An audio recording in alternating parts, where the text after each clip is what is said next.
Olá pessoal, eu sou o professor Cleiton, para quem não me conhece, tá? Vamos trabalhar aqui a aula do 7º ano, a 26ª aula, falando sobre as mudanças causadas pela industrialização. Então, aqui vamos observar essa imagem, né? Onde nós vamos ter aqui um centro urbano e falando aqui sobre a urbanização. Então, o que é a urbanização? É o processo que envolve o crescimento da população e da extensão territorial das cidades. Então, vamos observar aqui, né, que esse processo de urbanização ele ocorre no período industrial, né? Ele começa a expandir no período industrial, né? E ele teve duas grandes causas, né? Esse processo de industrialização, tá? E urbanização, né? Em primeiro lugar, foi os fatores atrativos, né? A industrialização. Ou seja, um dos processos que levou à urbanização um dos fatores foi a industrialização. E temos os fatores repulsivos, que foi, né, a expulsão da população dos campos para os centros urbanos. Os centros urbanos que passaram por uma modernização, né, do meio rural. Ou seja, essa expulsão fez com que, né, onde se construiu onde surgiu a industrialização, o meio rural ele passasse por uma, né, modernização. Então, pessoal, observe que nos países desenvolvidos, a urbanização ocorre de forma lenta e gradativa, tá? Nos países subdesenvolvidos, ocorre de forma acelerada, né, gerando problemas estruturais, né, de estrutura nas cidades, certo? O processo, né, aqui também define a urbanização como um processo em que o espaço rural se transforma, né, em um espaço urbano, tá? Então, de que maneira? Através do êxodo rural, né? Então, há uma migração da população do campo para a cidade. A urbanização, né, esse processo da partir da urbanização que se intensifica no século XVIII.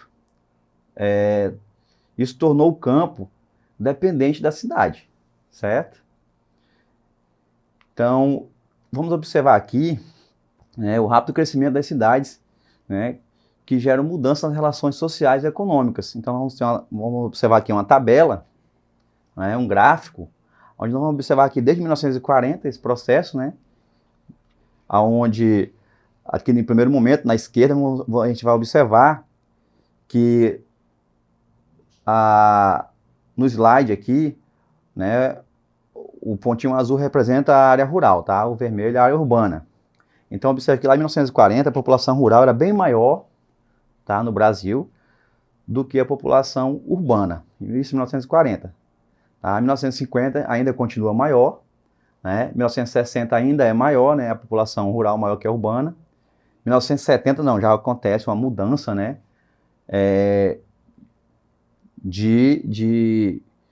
Digamos, de população, né? Ou seja, a população da cidade passa a ser maior do que a população do campo, certo? Mostra lá que 52%, 41% da população né, habita a zona rural. Já em 1980, observe lá, né, que 80% da população ali, mais ou menos, né, ocupa a zona rural, 1980, tá? Então, já a 1980 a população urbana é bem maior, né? Tá? A rural já é bem menor. 1990, observe lá o gráfico, né? 111 lá, né? Em milhões, né? 111 milhões de habitantes, né? Já a população rural, 36 milhões. Tá observando isso aqui em milhões, tá, pessoal? Aí aqui em 2000, né? 138 milhões de habitantes residem na zona urbana, tá? E 32 milhões ali, observem, né? Em 2000, a zona, né, rural. Já que tem uma prospecção para a partir de 2050, né? Isso lá no futuro, observa que 238 milhões irão habitar, né, a zona urbana e apenas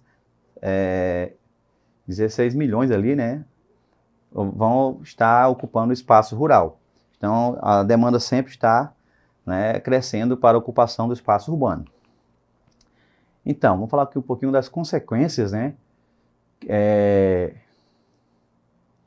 Uma das consequências foi a impessoalidade nas relações, certo? Então, vamos observar aqui o que é impessoal, né? Primeiro, que não é pessoal, que não se refere ou não pertence a uma pessoa em particular, né? Terceiro, que não privilegia gostos, opiniões ou interesses pessoais. E imparcial, né? No caso, é imparcial e objetivo. Então, as pessoas se olham e não se falam, se esbarram na rua e se maltratam. Usam desculpas de que nem Cristo agradou, né? Você vai querer mesmo se comparar com o Senhor? Então, quer dizer, são essas desculpas, né? As relações impessoais, né? Impessoalidade, né? A gente observa isso nos grandes centros, por exemplo, São Paulo, né? As pessoas passam, se esbarram, né? Muitas vezes nem chegam a olhar para outra e tá? Não interessa, não importa, né? Então, vamos falar aqui um pouquinho sobre a substituição da economia moral por uma economia de mercado. A gente vai ver em que se encaixa lá em pessoalidade, né? O funcionamento da economia de mercado, né? Tem como objetivo a maximização do lucro, né? E não somente o atendimento das necessidades sociais de um país ou de uma pessoa, tá? Ou seja, isso se expande, né, para todo o globo, né? Então, por isso que fala economia de mercado, certo? A livre concorrência deve aumentar a qualidade dos bens e serviços e deve também gerar preços mais baixos, como nós observamos nos casos dos produtos chineses, né? Geralmente traz preços mais baixos e algumas consequências para a indústria nacional. Então vamos falar um pouquinho aqui sobre a substituição da economia moral por uma economia de mercado, né? O que é economia moral? Então, para algumas interpretações, uma economia moral é baseada na equidade, né? E justiça, e está limitada a pequenas comunidades, onde os princípios de cooperação mútua têm precedência sobre a busca individual de vantagens. Nessas economias, as pessoas não se relacionam entre si como agentes econômicos anônimas, né? Que compram e vendem, né? Arriscam o seu estado, a reputação, as necessidades e ideias de justiça e reciprocidade. Vamos ter um exemplo, por exemplo, aqui, né? Vamos observar esse exemplo. Se o meu amigo é contador, é com ele que eu vou fazer, né, o meu imposto, né? Lá todo ano as pessoas fazem o imposto de renda, então eu procuro lá um amigo contador, né? Se o meu amigo tem uma barbearia, é com ele, né, que eu vou cortar o cabelo, tá? Se o meu amigo vende carros, é dele que eu vou comprar o meu próximo veículo, o meu próximo carro. Talvez até existam preços melhores, né, em outros lugares, mas estou ajudando um amigo a construir seu negócio também, né? Então pense nisso. Então isso é um exemplo de, né, economia moral, tá, pessoal? Onde você, digamos, priva pelas relações sociais, laços de amizade, certo? Então, pessoal, é isso, né? Aqui nós vamos ter um exercício, certo? Na primeira questão diz o seguinte, né?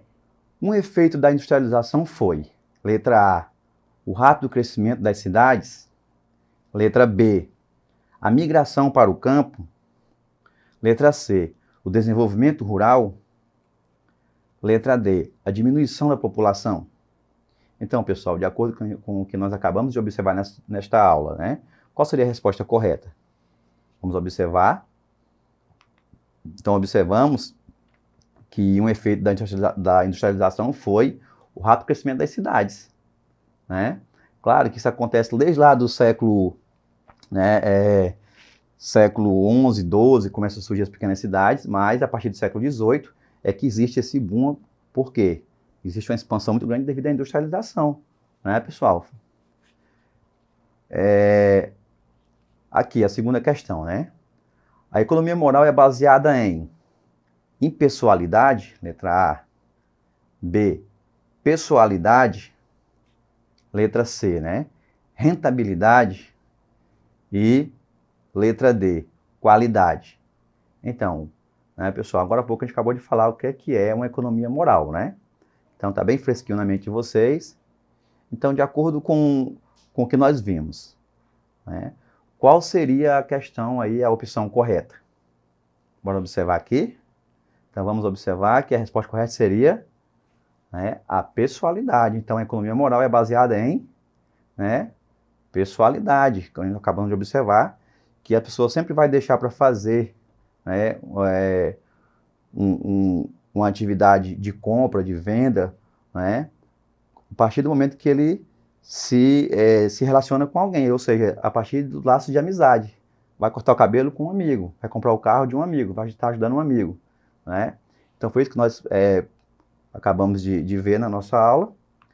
E eu quero agradecer por tudo, por tudo, né? Pela atenção de todos. Até a próxima, tá, pessoal? Essa aula está disponível na plataforma Eduque, tudo bem?